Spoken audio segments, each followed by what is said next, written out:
We now have black and white evidence that the FBI interfered in the 2016 election. And then when they failed to get their candidate elected, Hillary Clinton, then they just set out to destroy the Trump administration. So then go up to 2020. It was the CIA this time that got involved in the 2020 election with those 51 former intel agents who talked about the Hunter Biden laptop as total Russian disinformation. So they've gotten away with it for 2 elections. They're for sure going to get away with it, try to get away with it in 24, right? Because there's no consequence.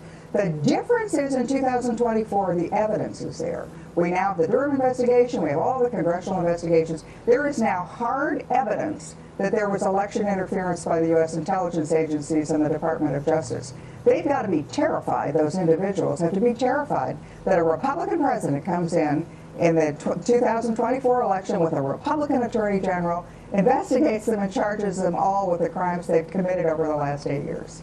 Well, we'll see about that. You're right. There are questions around these elections because of this interference. Do you think there will be election interference then in 24?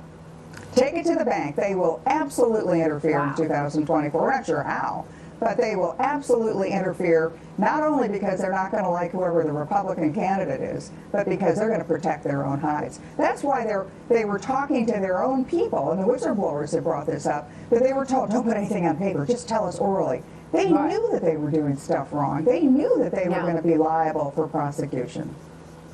Yeah, it's too bad. I wish the media were more curious about all of this. Unfortunately, the media takes the narrative of the Democrat Party and runs with it and then tries to cancel anybody who's not on board. Well, they're in the same position. They can't possibly admit they were wrong because that sort of it just undercuts their whole reason for being. So they're going to continue to have the fake narrative, and they're going to continue to cover up and pretend that nothing bad went on. I mean, they're all in it together. This is what the terrible thing is. These people are selling the country.